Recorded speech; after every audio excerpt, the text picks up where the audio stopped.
Welcome to the second part of my budget TT bike build. If you've not seen the first part yet, well, you can go and watch it. But in this video, I am going to build a disc wheel, and I'm going to show you guys how you can do it, and do it for less than £30 or 3,948 yen or 690 South African rand, whatever your currency is at home. I mean, I can't go through them all, just work it out for yourself.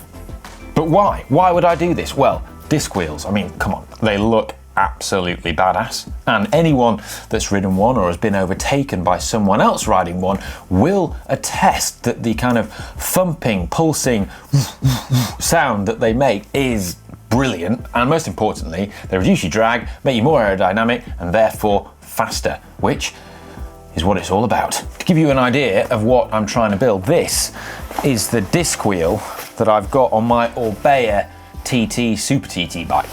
It is a Mavic Comet wheel. Check it out. I mean, it's seriously bling. Wheels like this, usually carbon fiber, and they are amazing, but they cost usually well over £1,000 or 447,000 Zimbabwean dollars. I mean, I'm just trying to cover all the currency bases for you. I don't know where you're watching from. But yeah, I mean, if I would spend this kind of money on my TT budget build, it would just blow the budget out of the water in one hit. So rather than do that, I'm going to try and make one. And I was inspired to do this by my mate Mark Threlfall from GTN. Yeah, I know he's a triathlete, no one's perfect, but he did this in a video himself.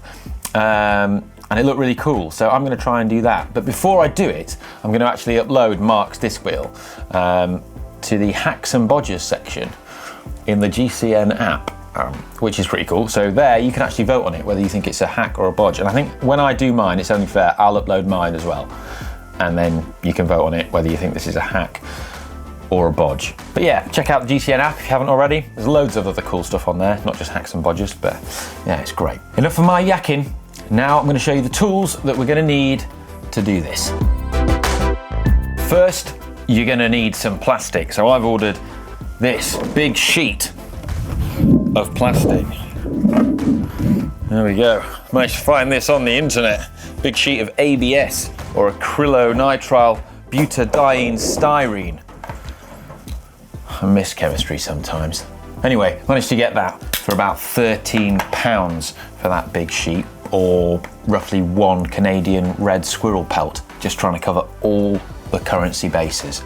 Anyhow, that should be enough. It's about 1 metre by 2.5 metres to get the 2 sides I need that are going to make up my disc wheel.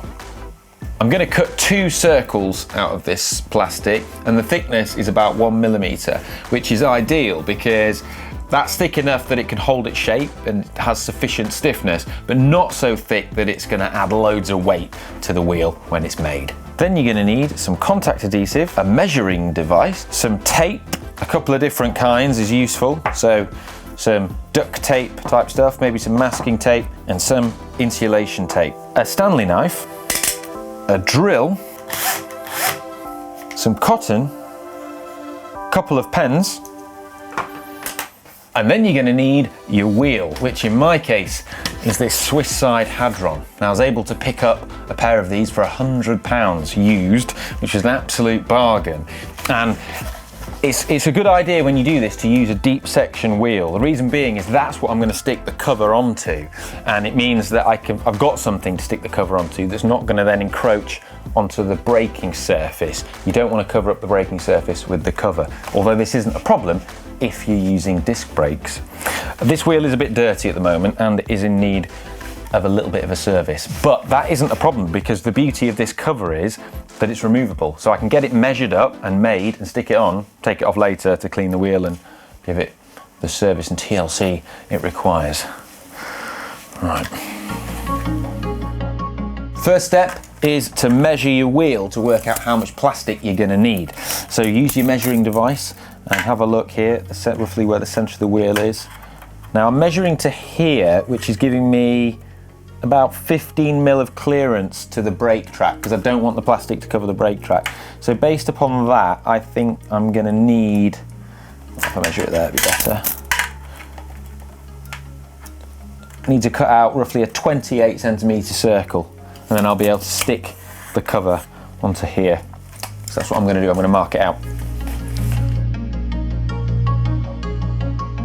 This is where the pens and the cotton come in handy now. So take your 2 pens and tie them together using the cotton, and then measure that using the tape measure to make sure it's the 28 centimetres in my case, or the radius of the circle that you're going to cut out. Then use the pens to draw the circle onto the plastic. So I'm now going to use the pens to draw the circle. So that's 28. I'm now going to use my pens, using the pens as a guide. Okay, so you just go like this.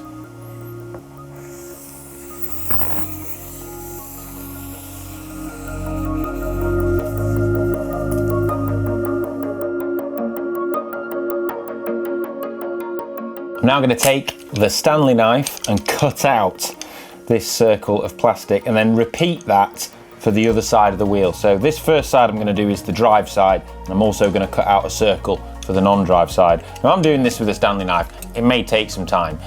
If I wasn't in lockdown, I'd probably go visit a light manufacturing company and get them to do it and pay them to do it on something like a flatbed laser or a CNC profiler, because it would take about 30 seconds and it would be amazing and really accurate. But, you know, I'm doing the best with what I've got. Now, time to get cutting. I'm also going to put something underneath this table to protect it. Right. Gonna blooming take a while, this, I tell you.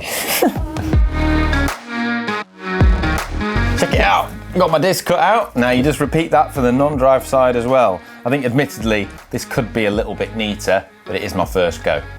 I'll forgive myself. There's a lockdown going on.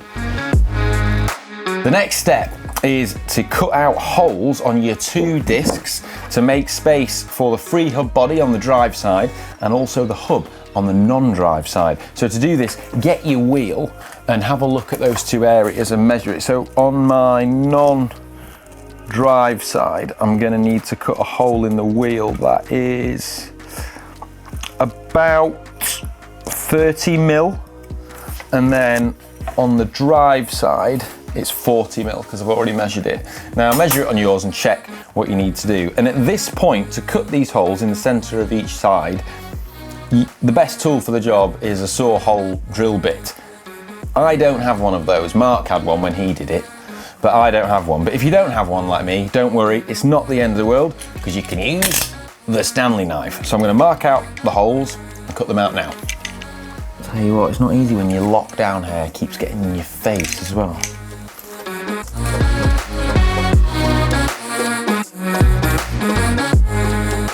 I've cut my hole out, so I'm going to check that it fits on my wheel. And it does. Check that out. Yeah. But there's a slight issue, it doesn't fit that well, and that's because the wheel is dished, and this disc of plastic that I've cut out is flat. So that's because the spokes of the wheel actually come in at an angle from the hub to the rim. And so I need to get this slight cone shape on my plastic disc as well. So to do that, I'm going to cut a line along from the center to the edge, and then I'm going to bring that in slightly to make this conical shape, and then secure it and glue the disc back together again. So let's do that now.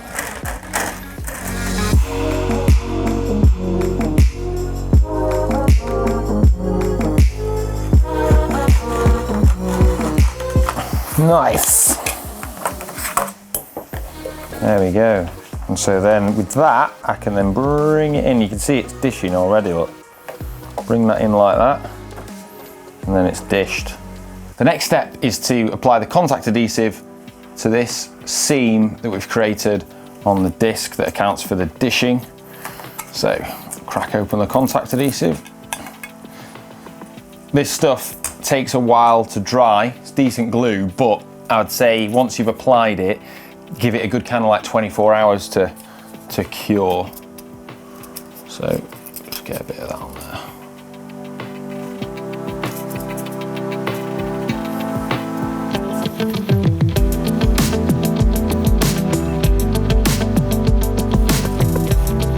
The nice thing about doing this on the back side is that you won't see it. It'll be hidden, so makes it a little bit neater. Now, while that glue sets, I'm gonna go make myself a brew. Yorkshire tea. Right, I've come back, I've had a brew, and this is set pretty good actually. I mean, I left it a couple of hours and it's set pretty well, but if you're making it yourself at home, leave it to set longer. I'm gonna push on with this next step because I need to make the video, but let it set longer. The next thing to do is to get some of this insulation tape, and I'm gonna tie that nice and tight along the seam just to reinforce it. So now I've secured this side with the tape, secure the other side with the tape, and then pretty much ready to mount on the wheel. Now this is the drive side, but for the non-drive side, I'd recommend cutting a slot in it that is for your valve, so that then you can pump up your tyres with the disc fitted on it. One thing I would recommend when you do that is cut your slot narrower, about 5 mil on each side, than your gaffer tape or your duct tape. This will allow you to stick a piece of duct tape over it when you're racing in order to make the wheel aerodynamic and cover that hole. Without it, you've got a big hole, air's going to get in and just slosh and it'll create drag. Don't want that. Right, let's get it fitted. Next step, installation. Oh, do you know what? I'm excited about this. Get my wheel. Try not to knock off my mug. So I've got my drive side here. I'll pop that on. Tell you what, that's pretty good. That. I'm pretty pleased with this. I feel like I've outdone myself.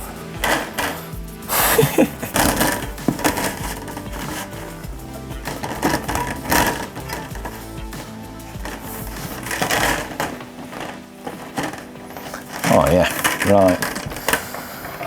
So, with the wheel on that side, I'm now gonna stick some tape. I'm gonna tape it to the spokes on the inside first. So, we'll just tape it down like that. I mean, the nice thing here is you don't have to be worried about how neat it is because you can't see it. But saying that, I still want to do a neat-ish job. This is why you want to have good quality tape, because it's a sort of last. I've actually cut that tape a bit too long, but you get the idea.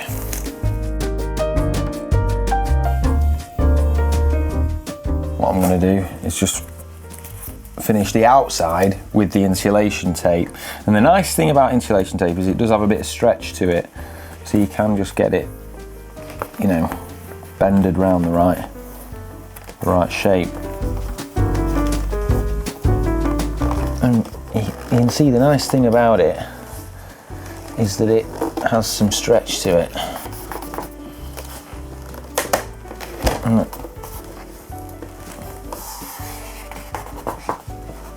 oh yes. Do you know what? I'm loving it. This is going to look better than I thought. I'm quite pleased with myself here. Well, you can see here that I've got plenty of gap between where my tape is and where the braking track is. So that's looking good, that.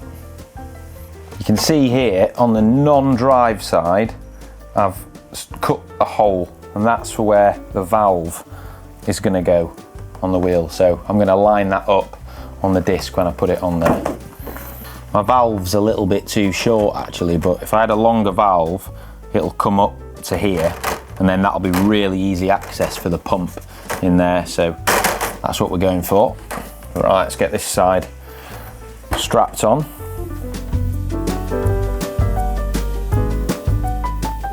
Wow, check it out. That's that's turned out better than I expected. I feel like I've excelled myself here, to be honest. Right, so what I'm going to do, get the cassette off the wheel on the wall, put that on there, put it on the bike, let's see what it looks like. Oh, I'm excited about this. Tell you what, this cassette is in great condition. I mean, it has hardly been used and it's very clean.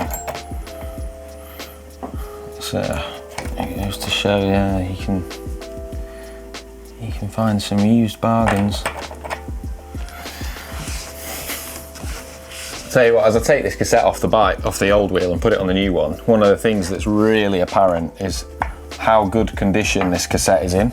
And it just goes to show you that, you know, there are some absolute mega bargains out there. If you can find, a bike that's in good condition, that's not been used much, it is well worth doing because you will save a fortune.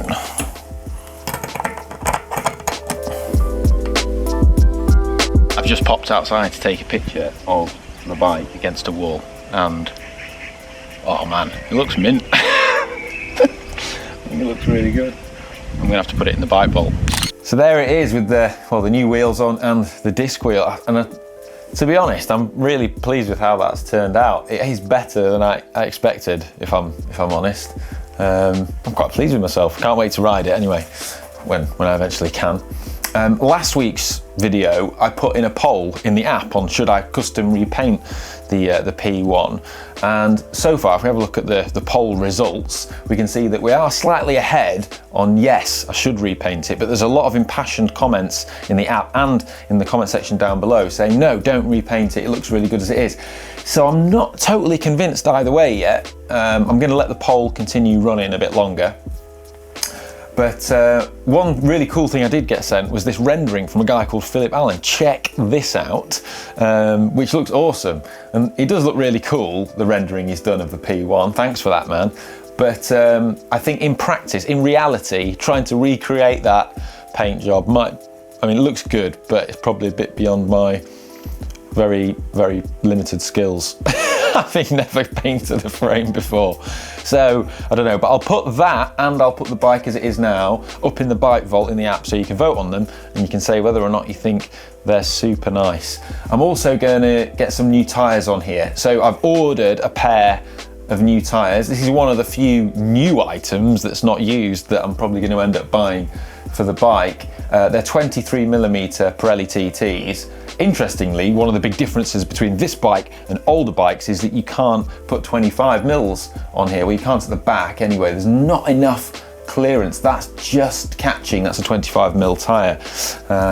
But I wanted 23s on a TT bike anyway, so that's all gravy. Right, I hope you've enjoyed this video and found it informative, and keep your suggestions coming in the comments section down below, and I'm going to crack on trying to find a few more bits for this so that I can keep improving it, and give it a thumbs up, share it with your friends and all that, and I'll see you next time.